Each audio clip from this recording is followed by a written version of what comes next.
kondisi kelaparan, ketidakcukupan gizi, ketidakcukupan pangan dalam perbincangan dunia maupun di Indonesia itu disebut dengan indeks kelaparan global.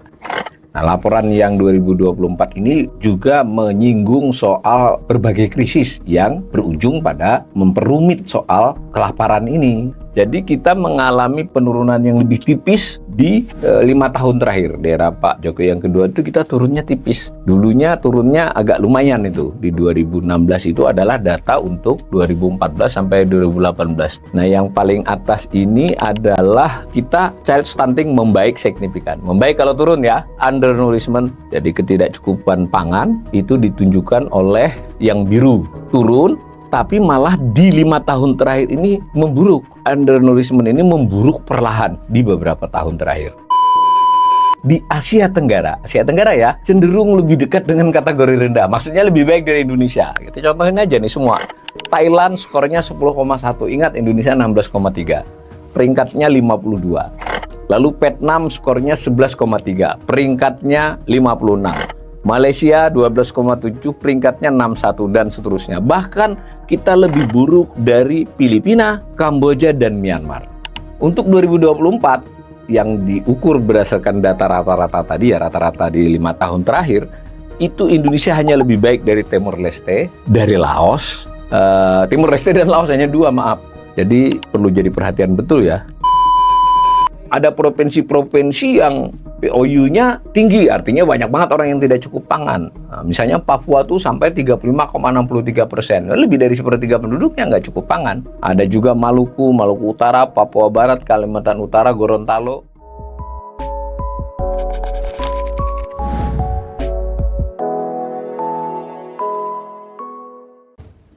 Salah satu topik perbincangan kondisi kelaparan, ketidakcukupan gizi, ketidakcukupan pangan dalam perbincangan dunia maupun di Indonesia itu disebut dengan indeks kelaparan global. Global Hunger Index. Itu dari kerjasama 3 lembaga. Di dalam laporan terkininya 2024, ada beberapa hal yang di-highlight dalam laporan itu. Antara lain, ada stagnasi di perkembangan 1 dekade terakhir atau sekurang-kurangnya beberapa tahun terakhir, sehingga prospeknya itu lebih suram dari sebelumnya. Karena sebelumnya mengalami terus-menerus perbaikan secara global. Laporan itu juga mengatakan kondisi yang serius di 42 negara.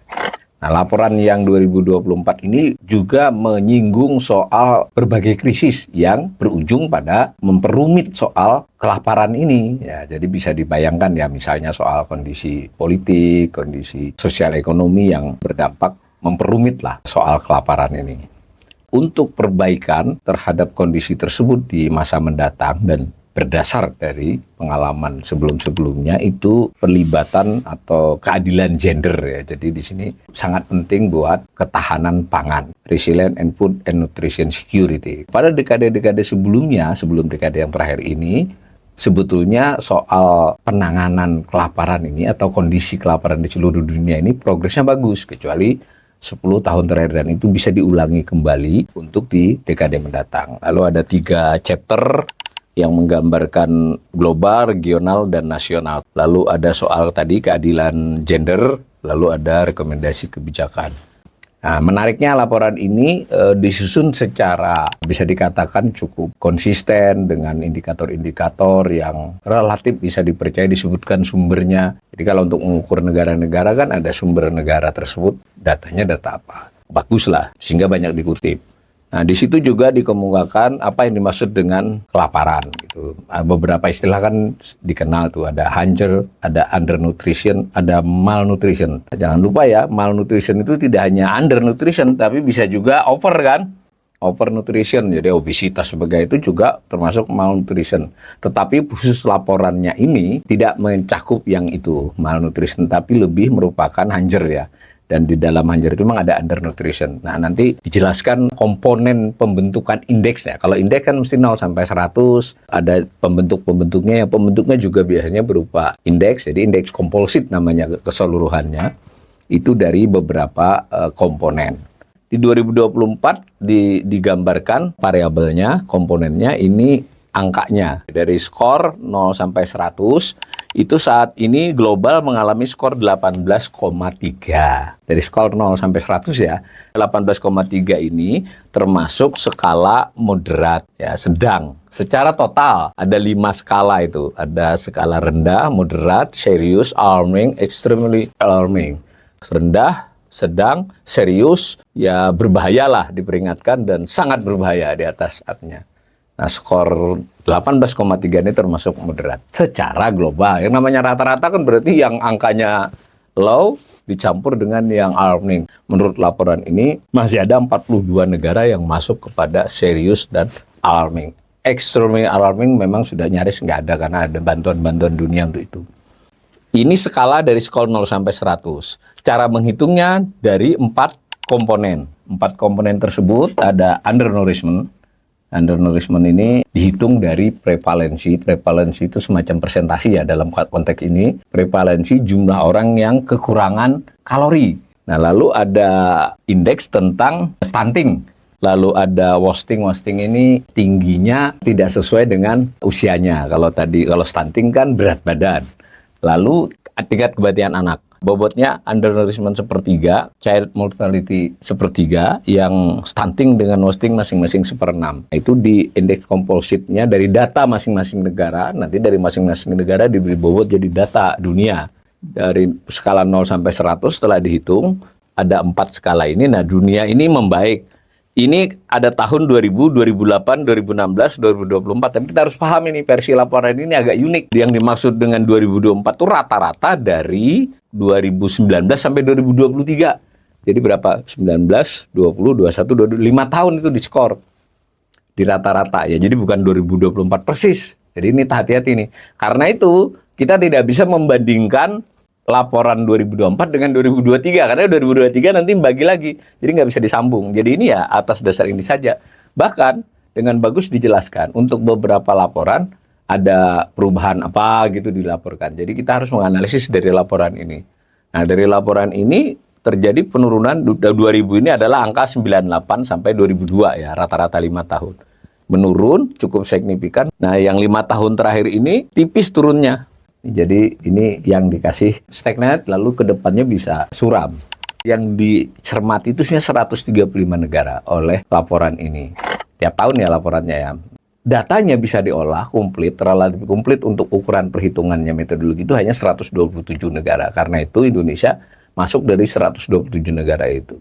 Skornya 16,9. Berarti masuk kategori sedang, moderat. Ya tidak termasuk yang rendah tingkat kelaparannya, tapi juga tidak masuk yang serius, apalagi ekstrim, apalagi sangat ekstrim. Kita mengalami skor sedang ini baru 2 tahun loh, karena di atas 20 kan masuknya serius ya. Kita baru 2 tahun ini berdasarkan laporan baru 2023 dan 2024, berarti 2023 juga rata-rata hitungannya di bawah 20. Bagus ya kalau dilihat dari sisi ini. Nah, kemudian terdiri dari 4 komponen tadi kan, 4 komponen pembentuk undernourishment, prevalensi ketidakcukupan pangan 7,2%. Jadi 7,2% dari penduduk Indonesia menurut info ini masih undernutrisi ya, kekurangan pangan. Nah, lalu stunting kita, tapi dengan batas 5 tahun ya, itu masih ditaruh 26,8. Lalu anak yang wasting ya, yang tingginya tidak sesuai umurnya itu masih 10%. Tingkat kematian anak itu masih 2,1%. Anak yang dimaksud di bawah 5 tahun ya. Nah, yang penting bahwa kita moderat, skor Indonesia ini 16,9. Nah, ini mungkin berita kurang baiknya ini. Kita urutan ke-77 dari 127 negara. Ini masuk bawah kan? Kalau kita ambil tengah dari 127 itu berapa? 64 ya harusnya ya. Nah, kita di bawah rata-rata. Tapi kalau angka skornya, kita lebih bagus dari rata-rata tadi ya. Karena rata-rata ini 18,3, kita lebih bagus. Ini digambarkan tentang Indonesia. Sekali lagi, penyebutan 2000, 2008, 2016, dan 2024 itu adalah rata-rata 5 tahun, sesuai keterangannya. 2024 itu mencerminkan rata-rata 2019 sampai 2023. Nah, kalau dilihat itu agak mirip dengan kondisi global tadi kan.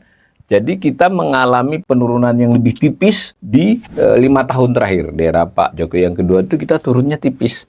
Dulunya turunnya agak lumayan itu. Di 2016 itu adalah data untuk 2014 sampai 2018. Jadi Di era pertama Pak Jokowi turunnya cukup bagus, dan sempat kita mengalami peningkatan dari krisis 97-98 itu cukup memukul, lalu menaikkan tingkat kelaparan kita. Ini cara melihat tahun-tahunnya. Ini untuk Indonesia ya, lihat gambarannya. Nah, yang paling atas ini adalah kita child stunting membaik signifikan. Membaik kalau turun ya, lalu stagnan. Jadi membaik, tapi otomatis membaiknya tidak lagi belum meluncur ke bawah. Lalu undernourishment, jadi ketidakcukupan pangan itu ditunjukkan oleh yang biru, turun, tapi malah di 5 tahun terakhir ini memburuk. Undernourishment ini memburuk perlahan di beberapa tahun terakhir. Nah, lalu untuk mortality itu untuk tingkat kematian membaik secara konsisten, perlahan tapi membaik. Nah, jadi ini kita sudah mulai nih dapat gambaran nih. Indonesia ini 5 tahun terakhir menurut data-data ini ya tidak terlampau membaik seperti sebelumnya. Nah, bahkan khusus untuk undernourishment diidentifikasi meningkat. Tambahkan informasi lain dari laporan tahun 2024 tentang Global Hunger Index ini, Indonesia tadi sudah skornya 16,9, menempati urutan 77. Berita buruknya, meski sama-sama tergolong moderat, namun negara lain di Asia Tenggara ya, cenderung lebih dekat dengan kategori rendah. Maksudnya lebih baik dari Indonesia. Kita contohin aja nih semua. Thailand skornya 10,1, ingat Indonesia 16,3. Peringkatnya 52. Lalu Vietnam skornya 11,3, peringkatnya 56. Malaysia 12,7, peringkatnya 61, dan seterusnya. Bahkan kita lebih buruk dari Filipina, Kamboja, dan Myanmar. Sebagai tambahan informasi, di laporan 2023, kita hampir sama dengan Filipina dan lebih baik dari Kamboja. Sekarang kita lebih buruk. Meskipun membaik kita sedikit. Artinya mereka membaiknya lebih signifikan. Untuk 2024, yang diukur berdasarkan data rata-rata tadi ya, rata-rata di 5 tahun terakhir, itu Indonesia hanya lebih baik dari Timor Leste, dari Laos. Timor Leste dan Laos hanya 2, maaf. Nah, Kamboja, Filipina dan Kamboja sudah di atas lagi. Jadi perlu jadi perhatian betul ya. Jadi kita dengan Timor Leste, dengan Laos saingannya. Kemudian mari kita lihat dari data BPS. Sebenarnya tadi Global Hunger Index tadi juga untuk kasus prevalensi undernourishment, ketidakcukupan konsumsi pangan ini juga mengolah data BPS dia kan, nggak mungkin dia survei sendiri. Nah, tapi ini kita sajikan yang versi BPS-nya yang tahunan dia kan. Nah, ini menarik ya. Angka ketidakcukupan konsumsi pangan yang merupakan persentasi penduduk, jadi persentasi penduduk dari total penduduk Indonesia yang tidak mendapatkan asupan pangan yang cukup. Nah, dihitung berdasarkan standar kecukupan energi yang dibutuhkan untuk hidup sehat, aktif, dan produktif. Kemudian ketika dihitung, itu angkanya begini. Tahun 2023 memang 8,53. Tadi kita punya angka berapa tadi? 7,7 tadi ya, itu rata-rata. Versinya Global Hunger Index tadi. Nah, apa yang menarik dari angka ini? Ketidakcukupan pangan versi BPS pun cenderung stagnan, sempat turun sedikit, naik kembali, naik cukup tinggi. Ini persentase orang loh ya. Sekarang turun tapi masih lebih tinggi dari 2017. Jadi memang betul kan bahwa 5 tahun terakhir ketidakcukupan konsumsi pangan ini melanda Indonesia. Dan 8,53% ini jangan dianggap enteng ya. Banyak sekali itu, 24-an juta orang. Sayang laporan tentang ini sepertinya tidak banyak dipublikasi meluas ya. Maksudnya tidak ada berita resmi statistiknya lalu disebarkan ke media. Enggak, kita harus belajar ekonomi harus menelisik di dalam laman BPS dan satu persatu kita cek. Tahun terkini data BPS 2023 berdasarkan Sosenas, itu kesenjangan skor indeks ketidakcukupan konsumsi pangan itu luas ya. Jadi angkanya tadi 8,53% dari total penduduk. Tetapi penyebarannya timpang. Ada provinsi-provinsi yang POU-nya tinggi, artinya banyak banget orang yang tidak cukup pangan. Nah, misalnya Papua tuh sampai 35,63%. Lebih dari sepertiga penduduknya nggak cukup pangan. Ada juga Maluku Utara, Papua Barat, Kalimantan Utara, Gorontalo, di atas 30 lah. Nah, yang rendah itu contohnya adalah DKI dan Nusa Tenggara Barat ya. Nah, lebih menarik lagi ketika kita melihat dan lebih real kan, kita lihat kabupaten kota. Nah, ternyata kabupaten kota itu lebih timpang lagi. Jadi angka 8,53 tahun 2023 versi BPS, kemudian 7, berapa tadi? 7,7 untuk total 5 tahun rata-rata menurut Global Hunger Index. Itu ada 291, berarti lebih dari separuh kan kalau 514 yang di bawah rata-rata nasional. Lalu kalau ditelisik lagi ada 225 kabupaten kota yang skornya di atas 10%.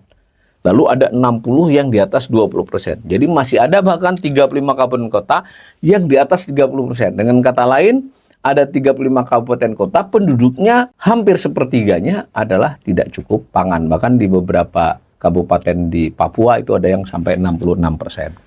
BPS juga memiliki data yang mengkonfirmasi kondisi yang bisa saya ulangi lagi, kondisinya itu ini paralel nih antara Global Hunger Index dengan yang indikator-indikator tidak cukupan konsumsi pangan dari BPS ini, keadaan relatif stagnan, sebagiannya memburuk.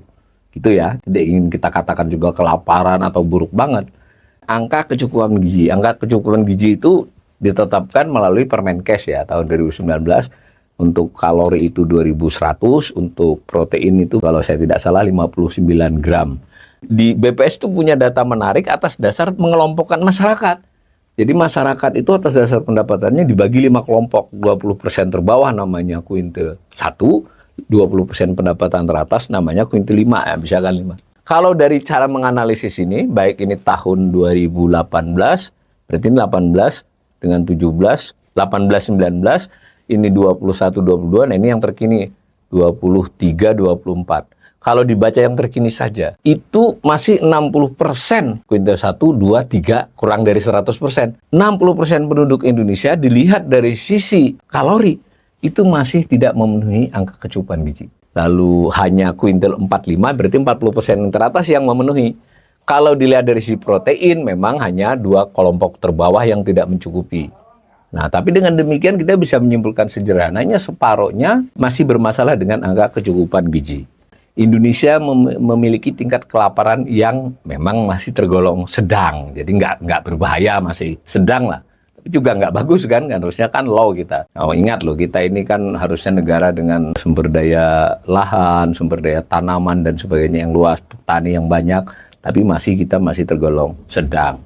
Kalau beberapa negara Afrika untuk masuk serius atau bahkan alarming itu wajar ya. Nah, skor kita juga termasuk yang buruk di kawasan Asia Tenggara. Nah, komponen yang cenderung stagnan dari indeks kelaparan tadi adalah ketidakcukupan konsumsi pangan.